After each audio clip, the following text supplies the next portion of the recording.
Sempre esqueço de como isso funciona. Está gravando? Testando. Testando. Som. Som. Estou gravando um relato em áudio por sugestão de minha mãe. Ela disse que quando mudou de país, manter um diário no começo ajudou a aplacar a solidão. E como tudo que tenho atualmente é meu pai doente e seus anjos brancos como companhia, resolvi seguir o conselho de minha mãe. Mas eu prefiro gravar minha voz. Acho mais prático que escrever em papel ou digitar no teclado do celular.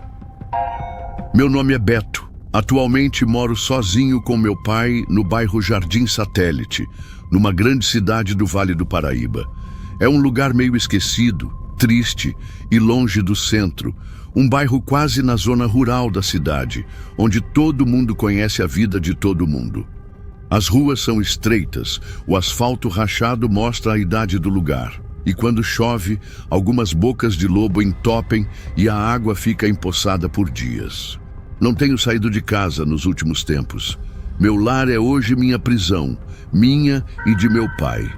Ele está doente, com Alzheimer em estágio avançado, precisando de cuidados em tempo integral. Cuidar dele é como assistir uma pessoa morrer aos poucos, todos os dias e várias vezes ao dia. Acordo às 5 da manhã para trocar a fralda dele, que geralmente está suja desde a madrugada.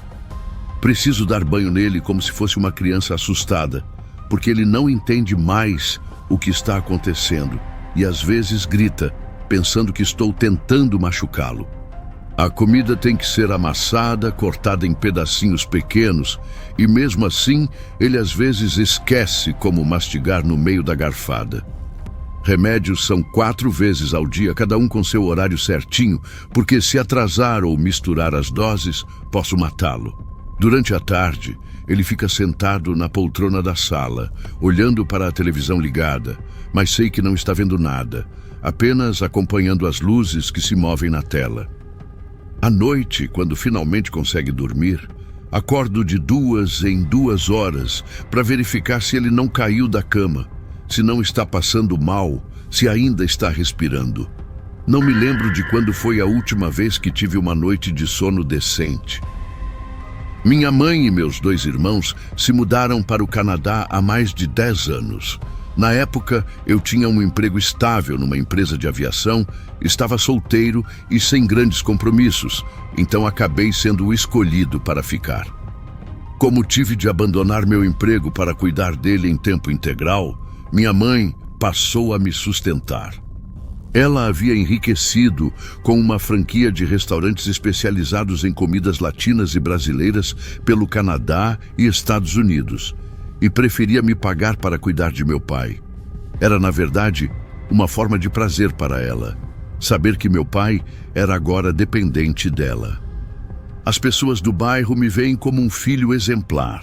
Dona Conceição, minha vizinha da esquerda, sempre comenta como sou dedicado, como é bonito ver um filho cuidar do pai assim. Deus abençoa quem honra pai e mãe, ela diz, citando as Escrituras. O que ela não sabe, o que ninguém sabe, é que faço isso mais por obrigação cristã do que por amor. Como católico fervoroso, sei que esta é minha cruz a carregar, minha provação divina.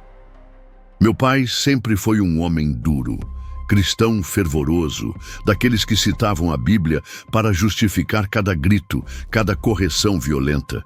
Instrui ao menino no caminho em que deve andar. Ele repetia sempre, geralmente antes de tirar o cinto da cintura para me espancar. Cresci com medo dele, com suas mãos pesadas e sua voz que fazia as paredes da casa tremerem. Ele trabalhava como mecânico, chegava em casa sujo de graxa e cansado, e qualquer coisa fora do lugar era motivo para a explosão. Lembro de uma vez, eu devia ter uns 8 anos, quebrei sem querer um copo de vidro na cozinha. Ele me fez ficar de joelhos no quintal debaixo do sol, das 2 da tarde até anoitecer, rezando o Pai Nosso repetidas vezes. Honra a teu pai e a tua mãe. Ele gritava quando eu chorava, para que se prolonguem os teus dias na terra, ou então, fazei isto em memória de mim. Que ironia! pois a memória era tudo que ele não tinha mais atualmente. Agora, olhando para esse homem frágil que não pesa nem 50 quilos, que usa fraldas e precisa de ajuda para tomar água, sinto uma mistura estranha de pena e algo que não ouso nomear. É como se Deus tivesse decidido que era hora de ele pagar pelas coisas que fez. Só que Deus esqueceu de que ao sentenciá-lo a essa prisão sem muros, eu fiquei sendo o carcereiro dele. Nos momentos raros em que ele ainda me reconhece, nos breves instantes de lucidez que a doença permite, ele não pede desculpas nem demonstra carinho. Pelo contrário, me olha com raiva e murmura coisas como "você sempre foi um inútil" ou "deveria ter sido mais duro com você". Tenho cuidado dele há quase 4 anos agora, ou eram 3. O tempo se confunde quando cada dia é igual ao anterior. Mas foi há cerca de 6 meses que as coisas mudaram drasticamente, quando ele começou a falar sobre as sombras brancas. No início, achei que fosse mais um sintoma da doença. Alzheimer faz isso com as pessoas, cria visões, distorce a realidade. Ele ficava olhando para os cantos da sala e apontava, dizendo que havia gente ali que estavam mexendo com ele. "Elas estão querendo minha morte, Beto", ele repetia, com os olhos arregalados de medo. "Faça elas irem embora ou eu vou morrer". Eu tentava acalmá-lo, dizia que era só a cabeça dele pregando peças, que não havia ninguém ali. Mas ele insistia, descrevia essas presenças como figuras altas, brancas, que se moviam pelos cômodos da casa como se flutuassem. Falava que elas tinham fome, que estavam sempre com fome e que escolheram ele para se alimentar. Durante o dia, ele ficava mais agitado, olhando constantemente por cima do ombro, sussurrando orações baixinho. À noite, gritava sozinho no quarto, chamando por minha mãe, pedindo para que mandassem as sombras embora. Eu estava exausto. Como católico praticante, sabia que esta era minha aprovação, minha oportunidade de demonstrar caridade cristã. Eu rezava o terço todas as noites, pedindo forças para continuar. "Pai nosso que estais nos céus", murmurava no escuro, "dai-nos forças para carregar nossa cruz". Naquela noite, depois de colocar meu pai para dormir, fiquei na sala revendo algumas fotos antigas de família. Não sei por que quis fazer aquilo, mas lá estava eu, olhando para aquelas imagens, achando estranho não me reconhecer direito nas fotos de minha infância. Havia algo perturbador naquelas imagens desbotadas, algo que me deixava inquieto. Uma foto em particular me chamou a atenção. Uma imagem do meu pai jovem, feita na sua juventude. A imagem estava desbotada, meio dessaturada, como era de se esperar de uma foto antiga. Mas ainda assim, apenas meu pai parecia mais descolorido. As demais pessoas na foto estavam ainda razoavelmente visíveis. Foi quando ouvi os primeiros sons vindos do quarto dele. Não eram os gemidos habituais ou o barulho dele se virando na cama. Era como se alguém estivesse sussurrando algo. Levantei do sofá e caminhei devagar até o corredor. A porta do quarto estava entreaberta, como sempre deixava, para poder escutá-lo caso precisasse de ajuda. Olhei pela fresta e vi meu pai deitado na cama, aparentemente dormindo. Mas havia algo mais ali. Eram 3 figuras altas, esbranquiçadas, paradas ao lado da cama. Não conseguia ver detalhes, apenas contornos vagos que pareciam se mover como fumaça. Elas estavam inclinadas sobre ele, como se estivessem examinando alguma coisa. Pisquei várias vezes, esfregando os olhos, achando que estava vendo coisas por causa do cansaço. E então acordei na minha cama, assustado e suado. Tinha sido um pesadelo, mas admito que nunca havia vivenciado um sonho tão real assim.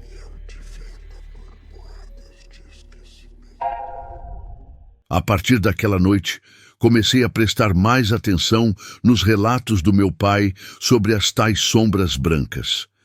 Ele continuava falando sobre elas todos os dias, sempre com a mesma descrição. Figuras brancas que vinham durante a madrugada para se alimentar dele. Elas abrem a boca, Beto. Ele me contava tremendo. Abrem uma boca enorme e escura e puxam coisas de dentro de mim. Decidi investigar mais a fundo. Peguei meu celular antigo, daqueles que ainda tinham uma qualidade de câmera razoável, e deixei filmando o quarto do meu pai durante toda a madrugada. Posicionei o aparelho em cima da cômoda, de um ângulo que mostrava a cama inteira e parte do quarto. Disse para mim mesmo que se fosse realmente coisa da minha cabeça, o vídeo não mostraria nada, e eu poderia descansar sabendo que eram apenas os efeitos do estresse. Na manhã seguinte, após dar o café da manhã para meu pai e deixá-lo assistindo televisão na sala, corri para o quarto para ver o que a câmera havia capturado. Conectei o celular na televisão pequena do meu quarto e comecei a assistir às gravações. Demorei para lembrar da senha do aparelho, ou tinha mudado a senha recentemente, que havia reiniciado devido à bateria ter acabado durante a noite. Eu deveria ter deixado o celular conectado na tomada enquanto gravava. As primeiras 2 horas eram normais. Meu pai dormindo, se virando ocasionalmente na cama, nada de extraordinário. Foi por volta das 3 da manhã que as coisas mudaram. Primeiro, foi apenas uma sensação de que algo estava diferente na imagem. O quarto parecia mais escuro, mesmo com a luz do corredor acesa. Depois, comecei a ver movimentos sutis nas sombras. Eram figuras que entravam no quadro lentamente, vindas dos cantos mais escuros do cômodo. Altas, esguias, com uma brancura que não era natural, como se fossem feitas de névoa luminosa, ou então simplesmente deixavam um vazio ou ausência por onde passavam. Elas se moviam com uma graça perturbadora, deslizando pelo chão sem fazer ruído, aproximando-se da cama onde meu pai dormia. O que mais me impressionou foi a forma como se comportavam. Não havia pressa em seus movimentos, mas sim uma elegância terrível, como se fossem dançarinas executando uma coreografia macabra. Eram 3, e elas se posicionaram ao redor da cama dele. Foi então que vi o momento mais aterrorizante de toda a gravação.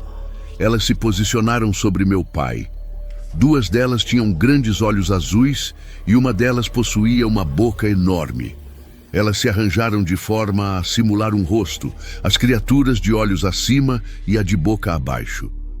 Era como se juntas formassem uma única face aterrorizante de um ser dividido em 3, que assim reagiam como uma só. Esta última abriu seus lábios e os posicionou perto de meu pai, começando a sugar algo dele.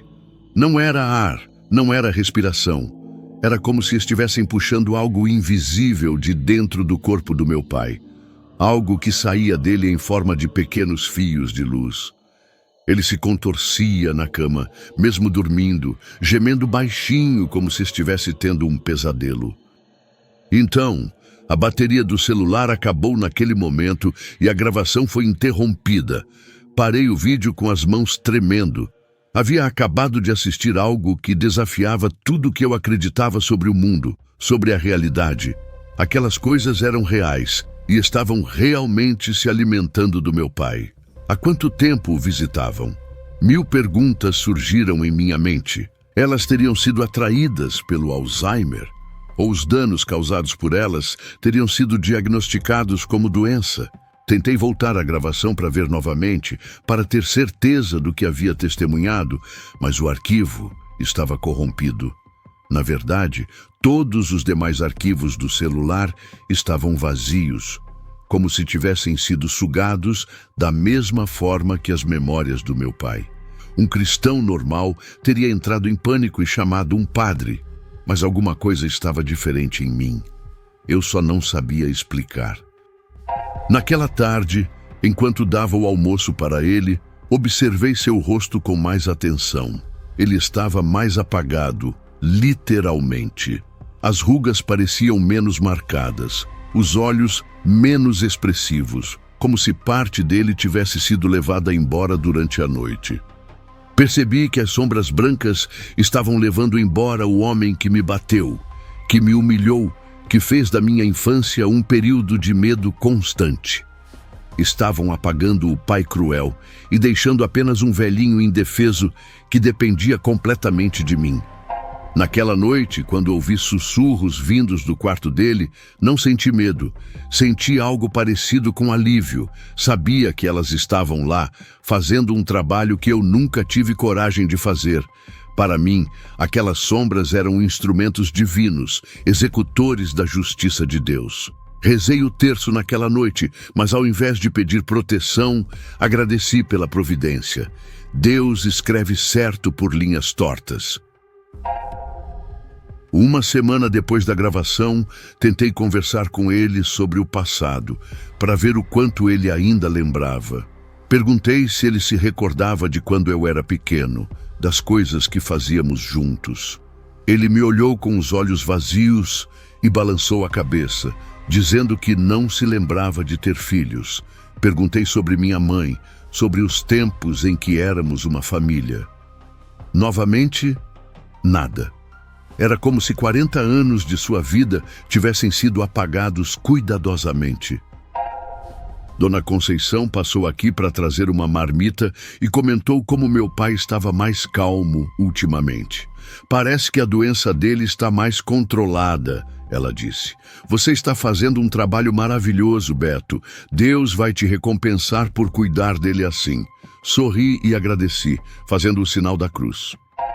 Nos meses seguintes, passei a me trancar no quarto à noite, ouvindo a ação delas à distância.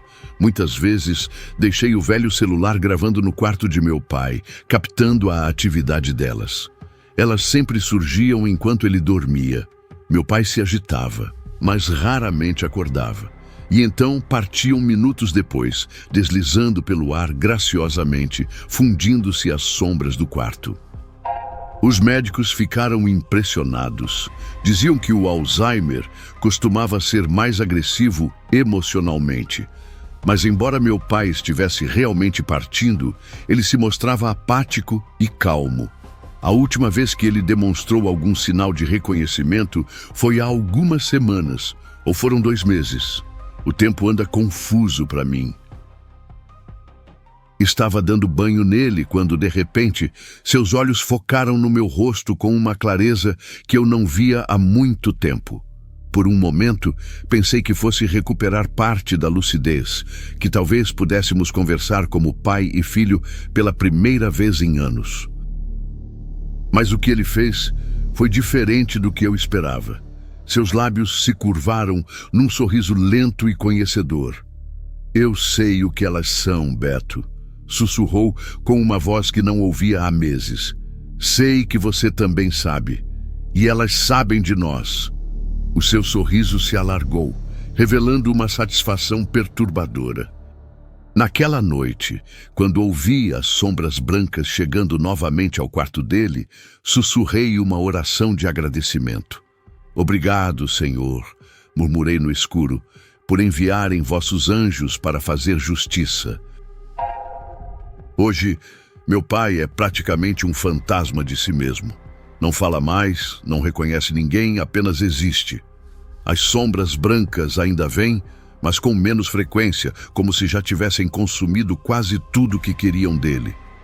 A Bíblia diz: não vos enganeis, Deus não se deixa escarnecer, porque tudo o que o homem semear, isso também ceifará.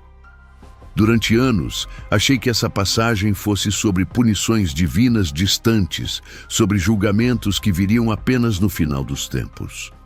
Agora sei que às vezes a colheita acontece ainda em vida, nas mãos de entidades que trabalham nas sombras, transformando perpetradores em vítimas indefesas. Ontem à noite, ao entrar no quarto, por acidente, vi as sombras brancas paradas ao lado da cama. Elas não estavam se alimentando, apenas observando o que restou dele. Quando me perceberam na porta, as criaturas viraram e se alinharam em conjunto. criando aquela combinação perturbadora de olhos e bocas alinhadas, como um único rosto enorme me observando.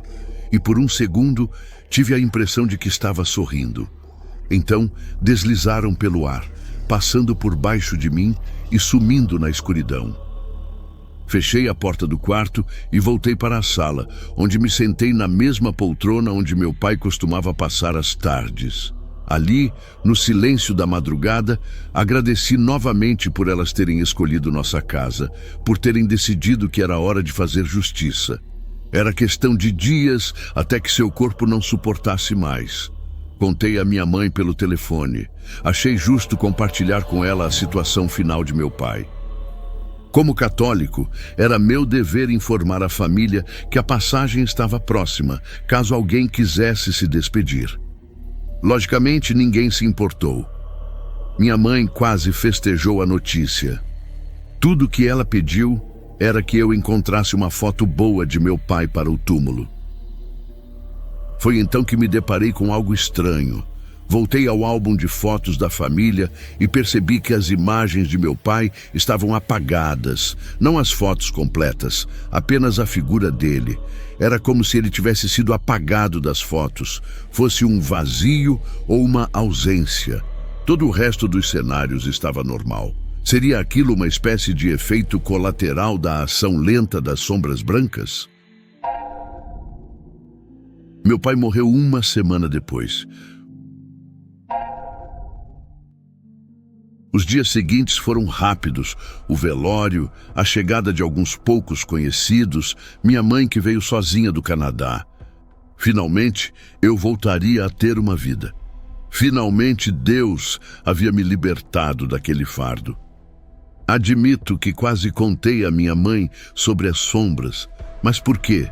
Ninguém iria acreditar mesmo, e elas haviam me proporcionado um alívio enorme. Além do mais, os vídeos do celular eram sempre reproduzidos uma única vez e depois misteriosamente se corrompiam. Eu nem teria como comprovar a existência daqueles estranhos anjos. No aeroporto, apenas 3 dias depois do velório, no momento de se despedir de mim, minha mãe pediu algo inusitado, uma selfie com nós dois. Afinal, ela não pretendia mais voltar ao Brasil. Queria uma foto com seu filho distante. Ao clicar com seu celular de última geração, algo estava errado. A minha imagem apareceu levemente dessaturada. Minha vizinha, Dona Mariazinha, não, Dona Carminha, eu não consigo lembrar o nome dela agora. Ela bateu na minha porta. Queria falar comigo. Disse que a vizinhança está preocupada, que fazem semanas que ninguém me vê nas ruas, o que é estranho. Eu podia jurar que tinha saído ontem, ou seria anteontem. Tenho feito gravações de áudio todos os dias, para me ajudar a lembrar, mas os arquivos do dia anterior, sempre corrompidos, sempre vazios, como se o tempo estivesse se apagando atrás de mim. Minha mãe ligou hoje à tarde. Disse que não pode mais me manter assim, como se eu estivesse há meses sugando o pouco que resta dela. Mas parece que foi ontem que enterrei meu pai. Ontem que a terra engoliu ele. Terra engoliu ele. Como se liga esse aplicativo mesmo? Sempre esqueço. Está gravando? Som, teste, som. Alguém aí? Está gravando? Testando. Som. Terra